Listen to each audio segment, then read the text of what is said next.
ಮಟ್ಟು ತಿಟ್ಟುಗಳು ನಮ್ಮ ಭಾಗವತಿಕೆಯಲ್ಲಿ ಇರುವಾಗ ಇಂಥದ್ರ ಮಧ್ಯದಲ್ಲಿ ತೆಂಕನ್ನು ನಾವು ತಕೊ ಬರ್ತೇವೆ. ಇದು ಪ್ರಸ್ತುತವೇ. ನಮ್ಮಲ್ಲಿ ಏರ್ ಪದ್ಯ ಹೇಳುವ ಕ್ರಮ ಇದೆ, ನಾವು ಯಾಕೆ ಅದನ್ನ ಬಳಸಬೇಕು? ಏರ್ ಪದ್ಯವನ್ನ ಬಡಗಿನಲ್ಲೇ ಹೇಳಬೇಕು. ಯಾವ ಇದು ವೇಷ ಆದ್ರೂ ಬಡಗಿನಲ್ಲಿ ತುಂಬುತ್ತದೆ, ಅದು ತುಂಬುದಿಲ್ಲ ಅಂತೇನಿಲ್ಲ. ತೆಂಕನ್ನು 100ಕ್ಕೆ 100 ತೆಂಕ್ ಮಾಡಿ ಹೇಳಿಕ್ಕೂ ಗೊತ್ತಿಲ್ಲ, ಬರ್ತಿಕ್ಕೂ ಗೊತ್ತಿಲ್ಲ. ಅತ್ಲಾಗ ಬಡಗೂ ಅಲ್ಲ, ಇತ್ಲಾಗ ತೆಂಕು ಅಲ್ಲ, ಇದು ತ್ರಿಶಂಕು ಆಗ್ತದೆ. ಆಚೆಗೂ ಅಲ್ಲ ಈಚೆಗೂ ಅಲ್ಲ ಆಗ್ತದೆ. ನಿಜವಾಗಿ ಏರ್ ಚಂಡೆ ಅಷ್ಟು ನನಗೆ ಖುಷಿ ಕೊಡುವುದಿಲ್ಲ. ಅದಕ್ಕಿಂತ ತಾಮ್ರದ ಕೊಡಪಾನ ಕೌಚಿಟ್ಕೊಂಡು ಬಾರಿಸಿದ್ರೆ ಒಳ್ಳೆ ನಾದ ಬರ್ತದೆ. ಬಾಲಗೋಪಾಲ ಸ್ತ್ರೀ ವೇಷ, ಪಿಟಿಗ ಸ್ತ್ರೀ ವೇಷ, ಅಲ್ಲಿಂದ ಬೇರೆ ಪುಂಡಿ ವೇಷ, ಹೀಗೆಲ್ಲ ಮಾಡಿ ಕ್ರಮೇಣ ಮೇನು ಅಥವಾ 2ನೇ ವೇಷಕ್ಕೆ ಹೋಗ್ತಾ ಇದ್ರು. ಈಗ ಕೆಲವರು ನೇರ ಕಲಾವಿದರಾಗೆ ಬರ್ತಾರೆ, ಯಾಕಂದ್ರೆ ಅವ್ರು ಬೇಸಿಕ್ ಕಲ್ತಿರುವುದಿಲ್ಲ. ಕೆಲವರು ಯೂಟ್ಯೂಬ್ ನೋಡ್ತಾರೆ, ಅಲ್ಲಿ ಯಾರೋ ಒಬ್ಬ ಕುಣಿತಾನೆ, ಅದನ್ನ ಅನುಕರಣೆ ಮಾಡ್ತಾರೆ. ಕೈಯಲ್ಲಿ ಹಾಕೊಂಡು ನಾವು ಏನ್ ಕುಣಿತೇವೆ ಅಥವಾ ಏನ್ ಬಾರಿಸ್ತೇವೆ ಅದು ಹೇಳಿ ಗೊತ್ತಿರ್ಬೇಕು. ಕನ್ನಡದಲ್ಲಿ ಅದ್ಭುತ ನಂಬರ್ 1 ಚಂಡೆಗಾರರಾಗಿರ್ತಾರೆ. ಆದ್ರೆ ಇಲ್ಲಿ ಮಡೋಡಲ್ಲ ಬರ್ತಿ ಬರುದಿಲ್ಲ. ಇದು ನಾನು ನೋಡಿದ್ದೇನೆ, ಅನುಭವಿಸಿದ್ದೇನೆ.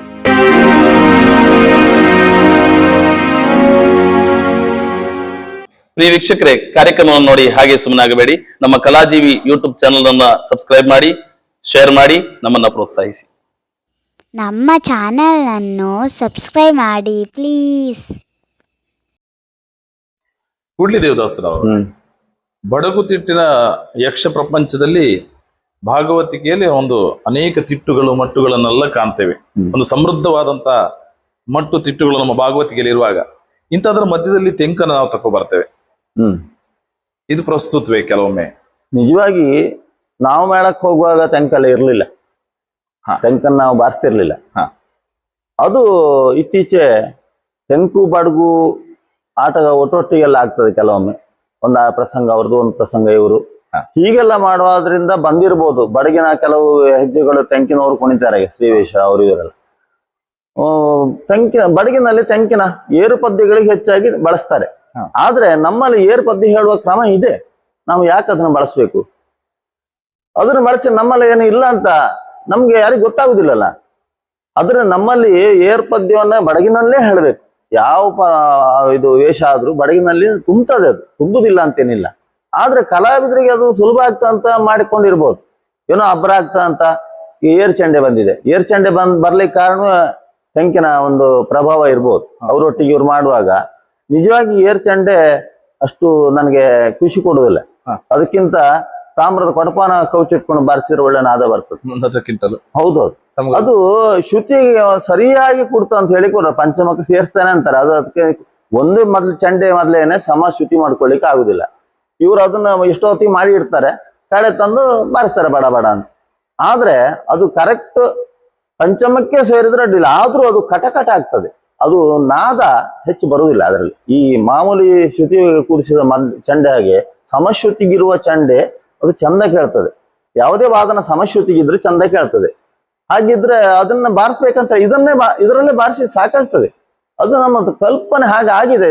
ಹೇಳಿ ಯಾರೋ ಒಬ್ರು ಮಾಡಿದ್ರು, ಅದು ಮಾಡಿದ್ದು ಅದು ಬಂದೋಯ್ತು. ಹಾಗೆ ಒಬ್ರೊಬ್ರು ಕೊಡುಗೆ ಅಂತ ಹೇಳ್ತಾರೆ, ಹಾಗೆ ಕೊಡುಗೆ ಇರ್ಬೋದು, ಒಳ್ಳೇದು ಇರ್ಬೋದು, ಕೆಟ್ಟದ್ದು ಇರ್ಬೋದು. ಈಗ ತೆಂಕಿನ ಪದ್ಯಗಳನ್ನ ಈಗ ಭಾಗವತರು ಹೇಳಿದ್ರೆ ಮಾತ್ರ ಉಳಿದವ್ರು ಬಾರಿಸ್ತಾರೆ.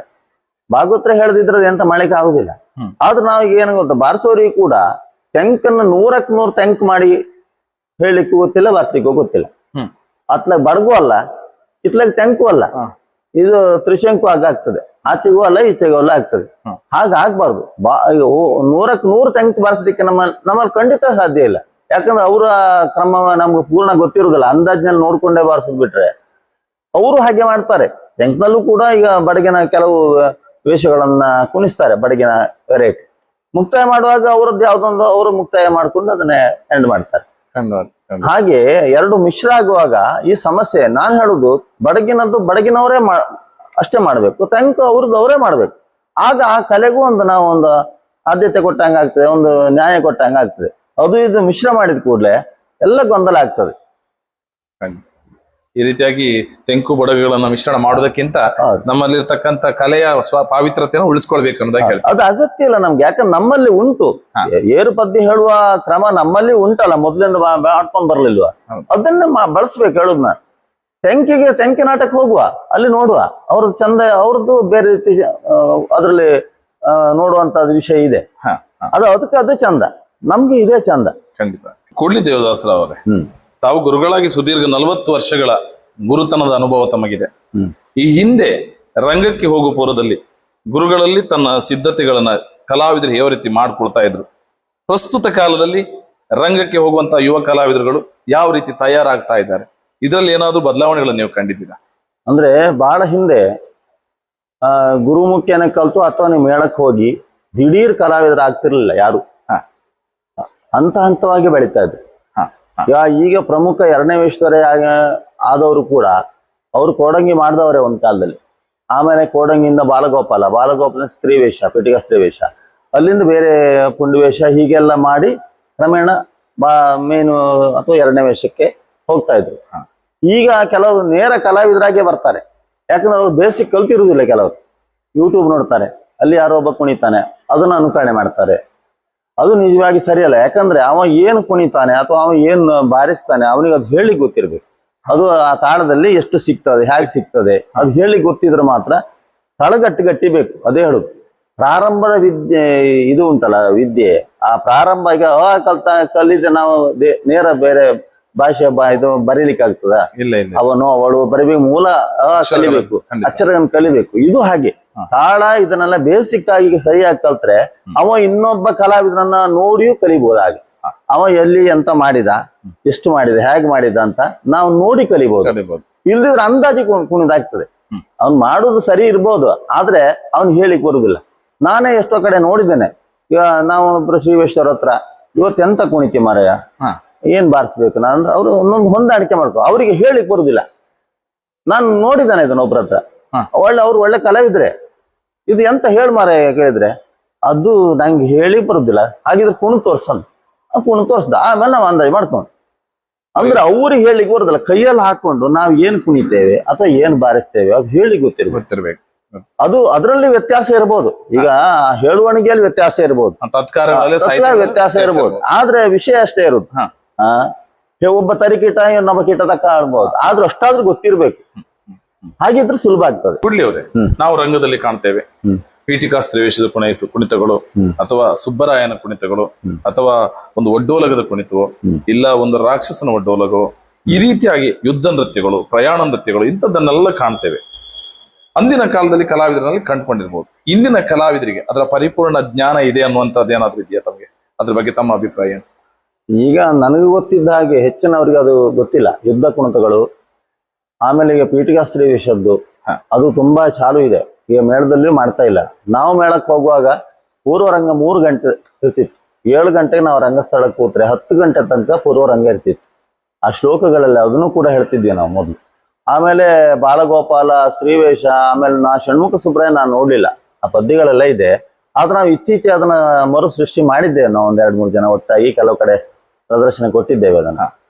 ಆಮೇಲೆ ಬಾಂಡೂರೊಡ್ಡೋಲ್ಗ ಈಗ ಮೇಳದಲ್ಲಿ ಕಡಿಮೆ ಆಗಿದೆ. ಈಗ ಮಂದರ್ತಿ ಮಾಣಕಟ್ಟೆ ಮೇಳದಲ್ಲಿ ಅದನ್ನ ಅರ್ಧ ಏನೋ ಮಾಡ್ತಾ ಇದ್ದಾರೆ, ಇಡೀ ಮಾಡ್ತಾ ಇಲ್ಲ.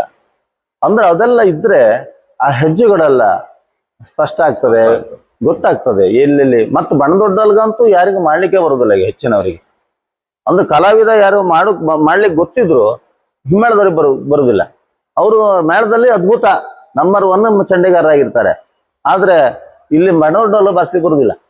ಇದನ್ನ ನೋಡಿದ್ದೇನೆ, ಅನುಭವಿಸಿದ್ದೇನೆ ಎಷ್ಟೋ ಜನರ ಹತ್ರ. ಅಂದ್ರೆ ಮೂಲ ಆ ಪಾಠಗಳು ಗೊತ್ತಿದ್ರೆ ಒಳ್ಳೇದು. ಈಗ ನಮ್ಮಲ್ಲಿ ಕಲಿತ ವಿದ್ಯಾರ್ಥಿಗಳೇ ಅದನ್ನು ಮೇಳದಲ್ಲಿ ಆಗ್ತಾ ಇಲ್ಲ, ಮರ್ತು ನನ್ನ ಹತ್ರ ಕೇಳಿದವರು ಇದ್ದಾರೆ, ಇದು ಹ್ಯಾಂಗ್ ಗುರುಗಳೇ ನೆನ್ಪು ಮಾಡಿಕೊಡಿ ಅಂತ. ಅಂದ್ರೆ ಅದನ್ನ ಬಳಸ್ತಾ ಇರಬೇಕು. ಈಗ ರಕ್ಕಸ ತೆಂಕಿನವ್ರು ನೋಡಿ, ರಕ್ಕಸ ಯಾವ ಪಾತ್ರವನ್ನು ಬಿಡುದಿಲ್ಲ ಅವ್ರು. ರಕ್ಕಸ ವೇಷವೇ ಅಷ್ಟು ವಿಜೃಂಭಿಸ್ತದೆ ತೆಂಕಿನ ಮೇಳದಲ್ಲಿ. ನಮ್ಮಲ್ಲಿ ರಕ್ಕಸ ವೇಷ ಮರೆ ಆಗ್ತಾ ಉಂಟು ಈಗ. ಯಾಕಂದ್ರೆ ಆ ಚಿಟ್ಟೆ ಬರು ನಮ್ಮ ಅಜ್ಜ ಸಕ್ಕಟ್ಟು ಅವರು ಬರಿತಿದ್ರು, ಅದನ್ನೆಲ್ಲ ಮಾಡುವವರೇ ಇಲ್ಲ ಈಗ, ಬಹಳ ಕಡಿಮೆ. ಈಗ ರಕ್ಕಸ ಅಂದ್ಕೊಂಡು ತೆಂಕಿನ ಹಾಗೆ ಒಂದು ಬಿಟ್ಟು ಮಂಡ ಹಾಕೊಂಡು ತೆಂಕಿಂದ ವೇಷ ಹಾಕೊಂಡು ಬರ್ತಾರೆ. ಅದು ಬೇಜಾರಾಗ್ತದೆ ನೋಡ್ಲಿಕ್ಕೆ. ಯಾಕಂದ್ರೆ ನಮ್ಮಲ್ಲಿರೋ ವಸ್ತುವನ್ನ ಕಳ್ಕೊಳ್ತಾ ಇದ್ದೆ ನಾವು ಇಂಪ್ರೂವ್ ಆಗ್ಬೇಕಲ್ಲ ಲೆಕ್ಕ. ಖಂಡಿತ ಬೇರೆ ರೀತಿಯಲ್ಲಿ ಇಂಪ್ರೂವ್ ಆಗ್ತಾ ಇದ್ದೇವೆ. ಕುಣಿತ ಮಾಡೋದು ಒಂದಷ್ಟು, ಮತ್ತೇನ್ ಗೊತ್ತಾ, ಎಲ್ಲ ಒಂದು ಮಿತವಾಗಿದ್ರೆ ಮಾತ್ರ ಚಂದ. ಮಾತೆ ಇರ್ಬೋದು, ಕುಣಿತವೇ ಇರ್ಬೋದು, ಪದ್ಯವೇ ಇರ್ಬೋದು. ಪದ್ಯ ಗಂಟೆಗಟ್ಟಲೆ ಎಳೆದು ಹೇಳ್ತಾ ಇದ್ದೆ, ಆ ಕಲಾವಿದ ಏನು ಮಾಡಬೇಕು? ಒಂದ್ ಕಡೆ ಹಾಗೆ ಆಗಿತ್ತು. ಯಾರಂತ ಬೇಡ ಅಂದ್ರೆ ಪದ್ಯ ಹೇಳುವಾಗ ತುಂಬಾ ಹೇಳಿದ್ದು, ದುಃಖದ ಪಾತ್ರ ನಿಂತ್ಕೊಂಡು ದ್ರೌಪದಿ ವಸ್ತ್ರಾಪರ ಪ್ರಸಂಗದಲ್ಲಿ 5 ನಿಮಿಷ ಪದ್ಯ ಹೇಳಿದ್ರು. ಅವು ಒಳ್ಳೆ ಕಲಾವಿದ್ರೆ ಮಾಡಿದ್ದು. ಅವ್ರು ಹೇಗೆ ಏನ್ ಮಾಡ್ಬೇಕಾಗ ಆ ಭಾವವನ್ನ, ದುಃಖದ ಭಾವನ ಅಷ್ಟೊತ್ತು ಇಟ್ಕೊಳ್ಬೇಕಲ್ಲ. ಆಮೇಲೆ ಯಾರೋ ಚಪ್ಪಾಳೆ ತಟ್ಟರು, ಒನ್ಸ್ ಮೋರ್ ಅಂದ್ರು, ಇನ್ನೊಮ್ಮೆ ಹೇಳಿದ್ರು ಅಷ್ಟೇನೆ. ಅದು ಕಲಾವಿದನನ್ನು ಕೊಲೆ ಮಾಡುವುದಲ್ವಲ್ಲ ರಂಗದಲ್ಲಿ. ಗಾನ ವೈವಿಧ್ಯಕ್ಕೆಲ್ಲ ಮಾಡಿ ರಂಗಕ್ಕೆ ಹಿತಮಿತವಾಗಿರ್ಬೇಕು. ಆಲಾಪನೆಗಳು ಕೂಡ ಹಾಗೆ. ಯಕ್ಷಗಾನ ಕಲಾವಿದರ ಬದುಕಿನ ಕತೆ, ವ್ಯತೆ, ನೋವು ನಲಿವುಗಳನ್ನ ಅನಾವರಣಗೊಳಿಸುವ ನಮ್ಮ ಕಲಾಜೀವಿ ಯೂಟ್ಯೂಬ್ ಚಾನೆಲ್ನ ಸಬ್ಸ್ಕ್ರೈಬ್ ಮಾಡಿ, ಶೇರ್ ಮಾಡಿ, ನಿಮ್ಮವರಿಗೆಲ್ಲ ತಲುಪಿಸುವ ಮೂಲಕ ನಮ್ಮ ಪ್ರಯತ್ನಕ್ಕೆ ತಮ್ಮ ಪ್ರೋತ್ಸಾಹವಿರಲಿ.